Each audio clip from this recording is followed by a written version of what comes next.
Congratulations on this, season opener. Thank you. Especially after last year, this is the redemption tour for yourself. Just how are you, kind of just approaching this year and trying to put everything in the past what happened last year? Yeah, I mean it's a bit hard, like mentally. You have to work through it comp by comp. But I believe in myself and my abilities, and this year, kind of taking an approach of slow and steady, building my confidence back up throughout the season. And usually I open crazy big.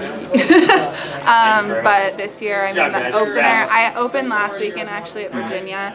I threw 73, almost 74. But then this today was just another confidence booster going into the rest of the season. So. Brooke, obviously you've won here before, but the conditions are always going to be a mystery. Yep. So even with a little bit of the shuffling of time, considering what it was like in Des Moines this morning, for you to be able to... the thunder woke me up, actually. I don't doubt it. To be able to have a climate, that allowed you just to not have to worry about that and just could go out and be one with the implement. Just how significant was that? It's really significant. They do a great job here prioritizing the athletes. Drake Relays has always been great about that.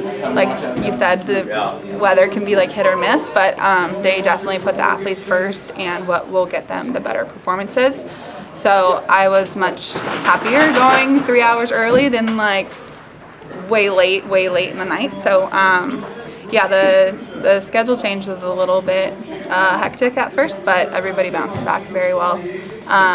But it all comes down to adaptability as an athlete. So, in terms of how this event has elevated in the United States with the last couple of years, does that excite you? Does that make you even hungrier for the competition? Yeah, it's exciting for sure. There's a lot of, honestly, the top 10 girls is over 70 plus. It's really competitive in the U.S., which makes it the hardest team to make. Everybody always knows that.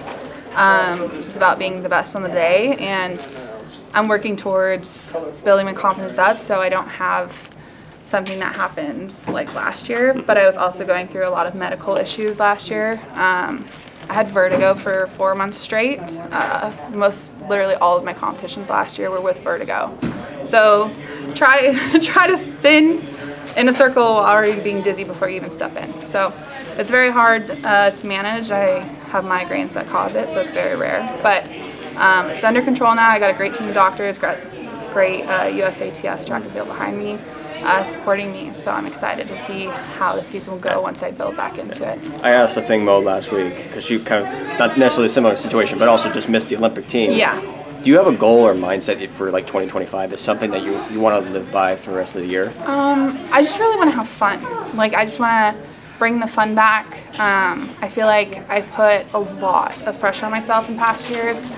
Being a world champion is great, and then everybody's looking at you to perform again, and it's just a lot of pressure, and nobody really put that pressure on me except for myself because I set such high standards.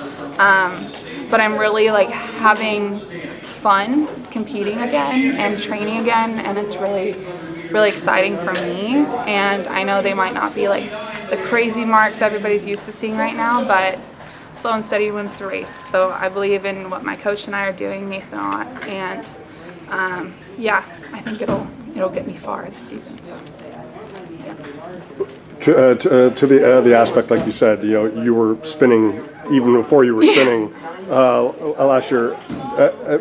I mean, you never make excuses. No. From high school through NAU, and obviously now as an elite professional.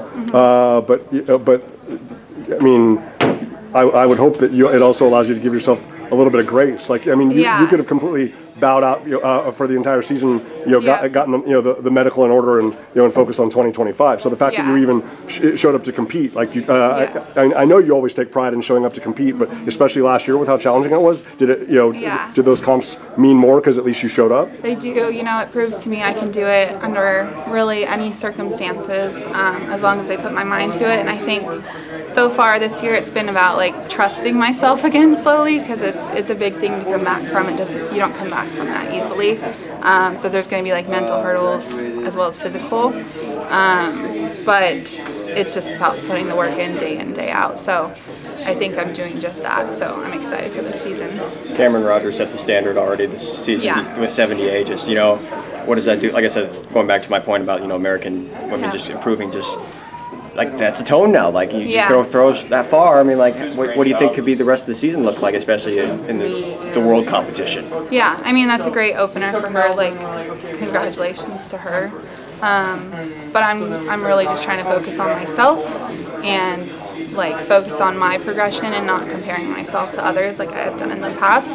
So very happy for everybody's like success so far, but I'm just trying to like basically like stay in my lane and just focus on me, because in that ring it's basically you versus you. So they're gonna do what they're gonna do, and you have no control over that, but you do have control over what you bring to the circle. So Prefontaine next? Actually Tucson Throws Fest. Okay. Yeah. And pre? Or? Love it. Yeah, and then pre. And then there's a couple meets in there. Bergen. I'm going to Bergen. And then there's other couple meets that might get thrown in, but we'll see. Because it is a long year. It's a very long year. That's why I said it's slow and steady wins the race. But yeah, it's a very long year. So I'm excited though. Appreciate it, bro. Thank you.